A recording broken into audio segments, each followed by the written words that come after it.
Imagine living in a sprawling $40 million mansion, surrounded by 98 acres of manicured gardens and deep history, yet paying less in rent than many people pay for a modest one-bedroom apartment. This is the current reality for the Duke of York, Prince Andrew.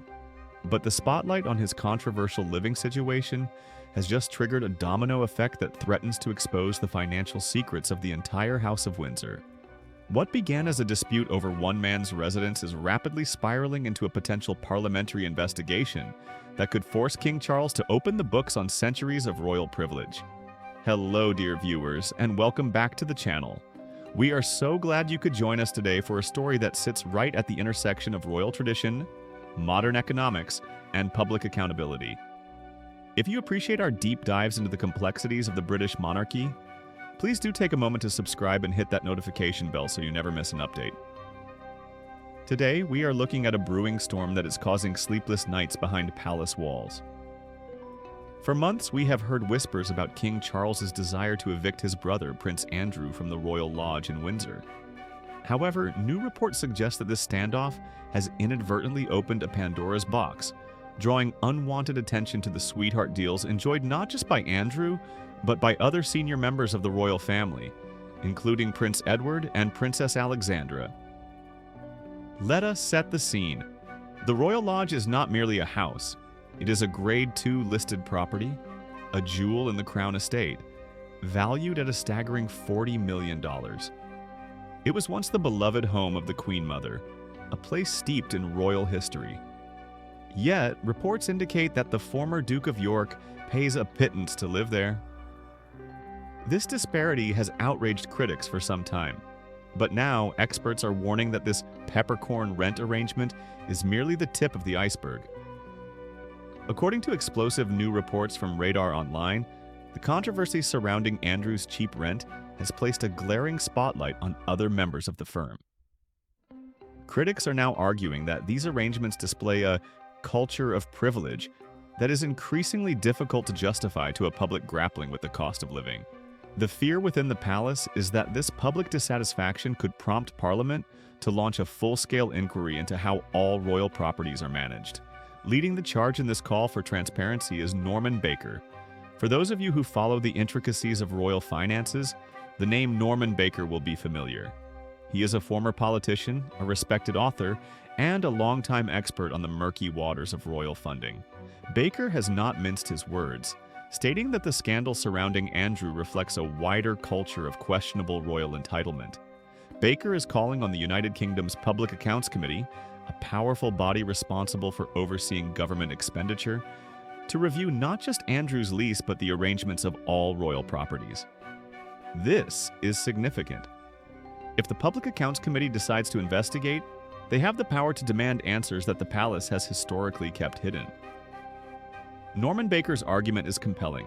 He stated, "What began as public outrage about Andrew paying a peppercorn rent has widened into the much broader issue."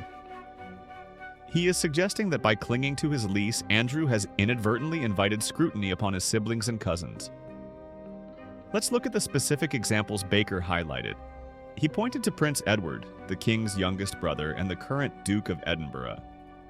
In 2007, Edward paid a one-off sum of approximately $6.7 million for his residence, Bagshot Park. Now, $6.7 million sounds like a tremendous amount of money to the average person. However, when we break it down as a lease for a forever property of such magnitude, the math tells a different story. Baker calculates that even if Prince Edward were to vacate the property tomorrow, that lump sum equates to just over $334,000 a year. While that is a healthy salary for most, as a rental price for a historic mansion of that size and grandeur, it is far below the market rate. If you or I were to try and rent a mansion of similar caliber in that area, the annual cost would likely be in the millions, not the hundreds of thousands. This brings us to the core of the issue: transparency. Norman Baker revealed a frustrating lack of cooperation from the institutions that manage these assets. He said, "I asked for a list of these and whether market rents were being charged. The Crown Estate refused to provide that information." This refusal is telling. The Crown Estate acts as the property manager for the sovereign, and its profits go to the UK Treasury.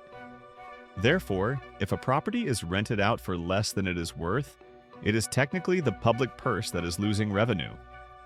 Baker hopes that where he failed, the government might succeed, noting, "Perhaps the parliamentary committee will have better luck."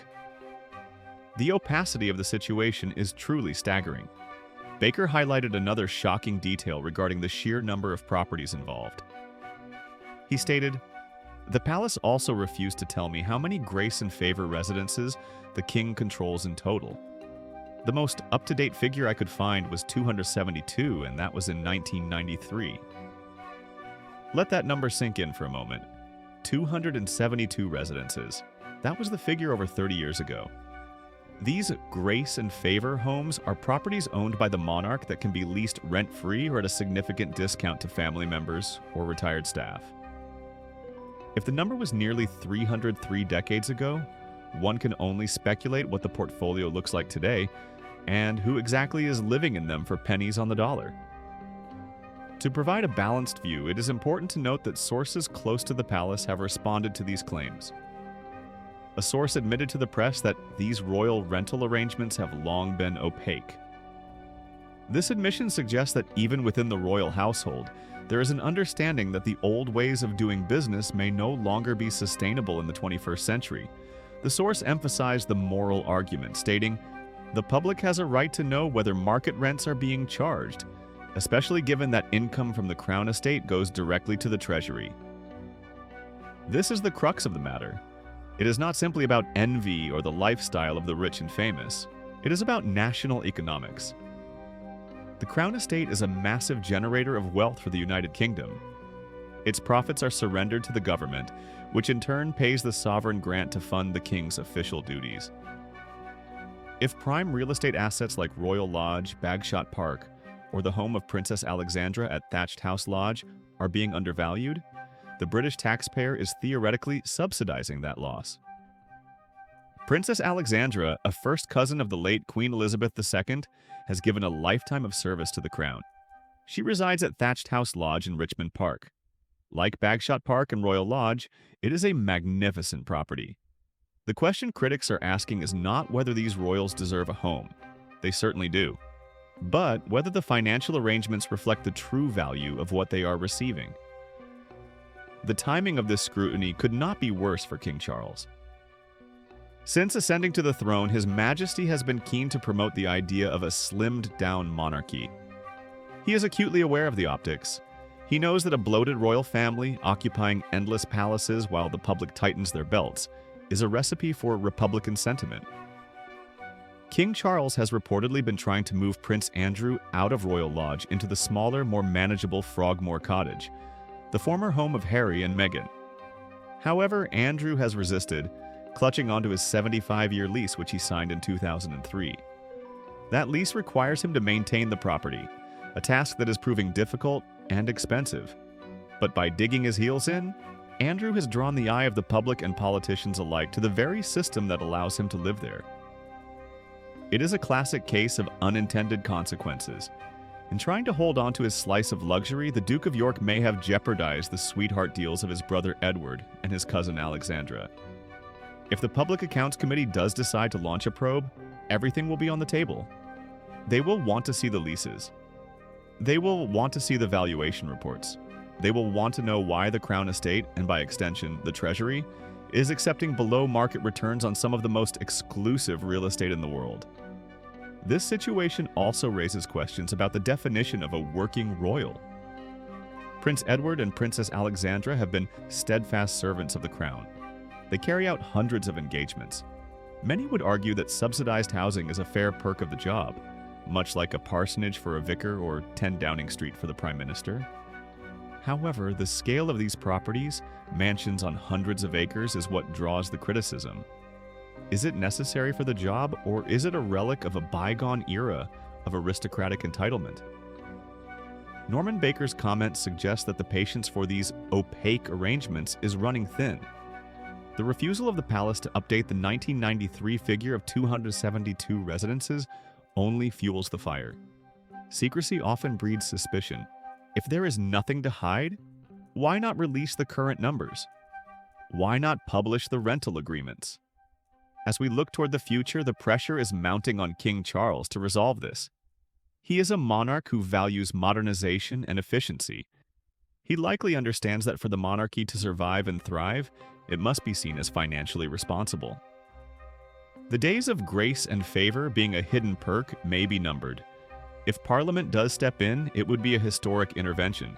It would signal a shift in the relationship between the state and the monarchy, asserting that even the king's family is not immune to financial audits.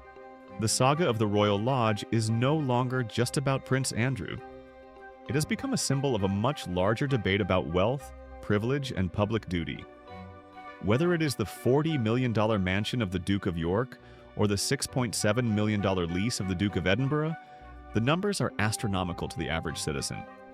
We must wait and see if Norman Baker's call to action is heeded by the Public Accounts Committee. If it is, we could be witnessing the start of a major restructuring of royal assets. If not, the questions will remain, lingering over the monarchy like a dark cloud. What are your thoughts on this matter? Do you believe that members of the royal family like Prince Andrew and Prince Edward should pay full market rent for their properties? Or do you think that their service to the nation justifies these subsidized living arrangements? It is a complex issue with valid points on both sides. Please let us know your opinions in the comments section below. We always appreciate reading your insightful perspectives. If you found this report informative, please give this video a thumbs up and share it with friends who share an interest in the history and future of the royal family. Don't forget to subscribe for more in-depth analysis of the stories that matter. Thank you for watching, and we will see you in the next video.